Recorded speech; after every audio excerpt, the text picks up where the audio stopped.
The Cold War at Home. Tony Khan made the neighbors uncomfortable because they thought his father, Gordon Khan, was a communist. In 1947, Gordon Khan was a successful screenwriter. However, when a congressional committee began to investigate communists in Hollywood, Khan was blacklisted, named as unfit to hire. Later, in 1951, he was scheduled to testify before the committee himself. To save himself, Gordon Khan simply had to name others as communists, but he refused. Rather than face the congressional committee, he fled to Mexico. Tony Khan remembers how the Cold War hurt him and his family. The first time I was called a communist, I was 4 years old. I'll never forget the look in our neighbor's eyes when I walked by. I thought it was hate. I was too young to realize it was fear. From the Cold War Comes Home. The members of the Khan family were among thousands of victims of the anti-communist hysteria that gripped this country in the late 1940s and early 1950s. By the end of the period, no one was immune from accusations. Fear of communist influence.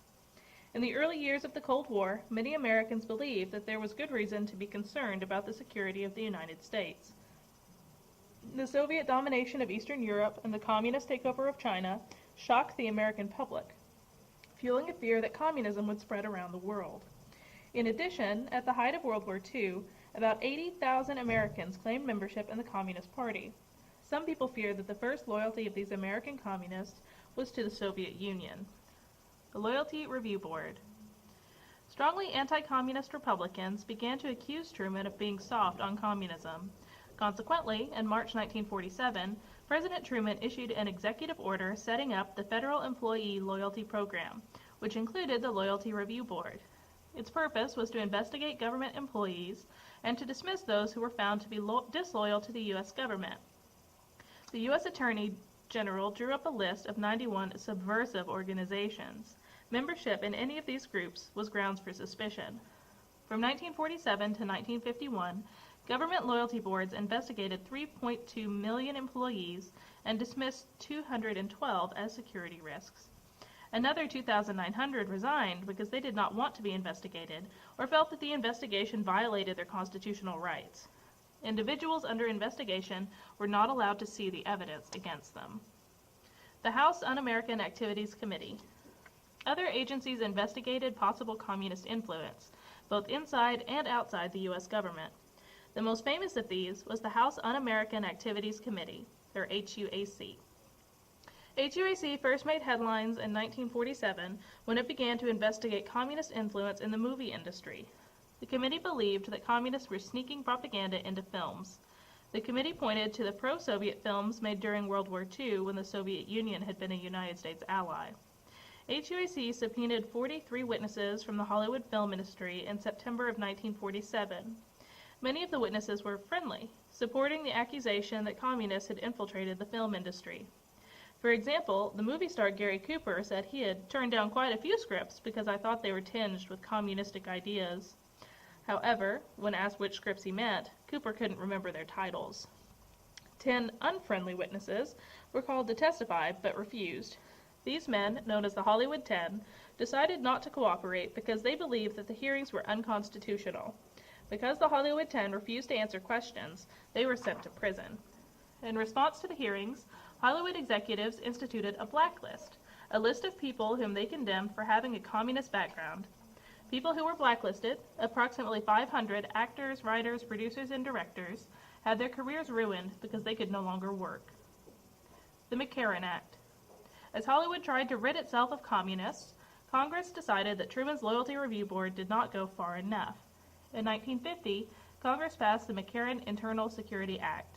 This made it unlawful to plan any action that might lead to the establishment of a totalitarian dictatorship in the United States. Truman vetoed the bill, saying, "In a free country, we punish men for the crimes they commit, but never for the opinions they have." But Congress enacted the law over Truman's veto. Spy cases stunned the nation.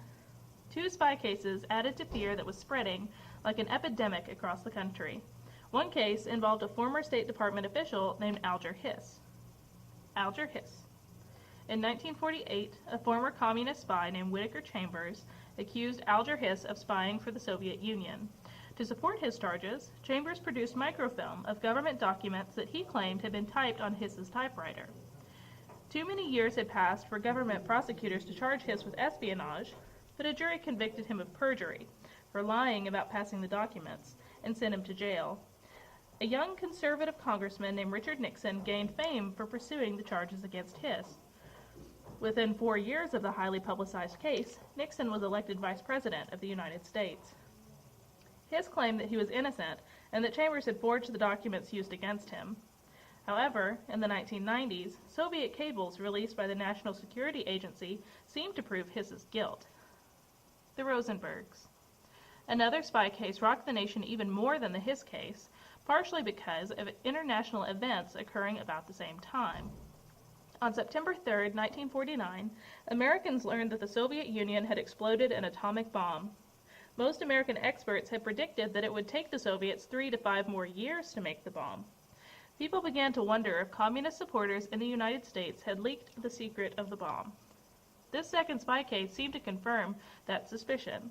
In 1950, German-born physicist Klaus Fuchs admitted giving the United Union information about America's atomic bomb. The information probably enabled Soviet scientists to develop their own atomic bomb years earlier than they would have otherwise. Implicated in the Fuchs case were Ethel and Julius Rosenberg, minor activists in the American Communist Party. When asked if they were communists, the Rosenbergs denied the charges against them and pleaded the Fifth Amendment, choosing not to incriminate themselves. They claimed they were being persecuted both for being Jewish and for holding radical beliefs. The Rosenbergs were found guilty of espionage and sentenced to death. In pronouncing their sentence, Judge Irving Kaufman declared their crime worse than murder. To him, they were directly responsible for one of the deadliest clashes in the Cold War. I believe your conduct in putting into the hands of the Russians the A-bomb years before our best scientists predicted Russia would perfect the bomb has already caused, in my opinion, the communist aggression in Korea. Quoted in The Unquiet Death of Julius and Ethel Rosenberg. People from all over the world appealed for clemency for the Rosenbergs. Many consider the evidence and testimony too weak to warrant the death sentence. The case was appealed to the U.S. Supreme Court, but the court refused to overturn the conviction. Julius and Ethel Rosenberg died in the electric chair on June 1953, leaving behind 2 sons. They became the first U.S. civilians executed for espionage. McCarthy launches his witch hunt. The most famous anti-communist activist was Senator Joseph McCarthy, a Republican from Wisconsin. During his first 3 years in the Senate, he had acquired a reputation for being an ineffective legislator. By January 1950, he realized he was going to need a winning issue in order to be reelected in 1952. Looking for such an issue, McCarthy charged that communists were taking over the government. McCarthy's tactics. Taking advantage of people's concerns about communism, McCarthy made one unsupported accusation after another. These attacks on suspected communists in the early 1950s became known as McCarthyism. Since that time, McCarthyism has referred to the unfair tactic of accusing people of disloyalty without providing evidence. At various times, McCarthy claimed to have in his hand the list of 57, 81, and 205 communists in the State Department. He never actually produced a single name. He also charged that the Democratic Party was guilty of 20 years of treason for allowing communist infiltration into the government. He was always careful to do his name-calling only in the Senate, where he had legal immunity that protected him from being sued for slander. The Republicans did little to stop McCarthy's attacks because they believed they would win the 1952 presidential election if the public saw them purging the nation of communists. But one small group of 6 senators, led by Senator Margaret Chase Smith of Maine, did speak out. I speak as a Republican. I speak as a woman. I speak as a United States Senator. I speak as an American. I am not proud of the way in which the Senate has been made a publicity platform for irresponsible sensationalism. I am not proud of the reckless abandon in which unproved charges have been hurled from this side of the aisle. Declaration of Conscience. McCarthy's downfall. Finally, in 1954, McCarthy made accusations against the U.S. Army, which resulted in a nationally televised Senate investigation. McCarthy's bullying of witnesses alienated the audience and cost him public support. The Senate condemned him for improper conduct that tended to bring the Senate into dishonor and disrepute. 3 years later, Joseph McCarthy, suffering from alcoholism, died a broken man. Other anti-communist measures. Others besides Joseph McCarthy made it their mission to root communism out of American society. By 1953, 39 states had passed laws making it illegal to advocate the violent overthrow of the government. Across the nation, cities and towns passed similar laws. Later, it was ruled that such laws violated the constitutional right of free speech. At times, the fear of communism seemed to have no limits. In Indiana, professional wrestlers had to take a loyalty oath. In experiments run by newspapers, pedestrians on the street refused to sign petitions that quoted the Declaration of Independence because they were afraid the ideas were communist. The government investigated union leaders, librarians, newspaper reporters, and scientists. It seemed that no profession was safe from the hunt for communists.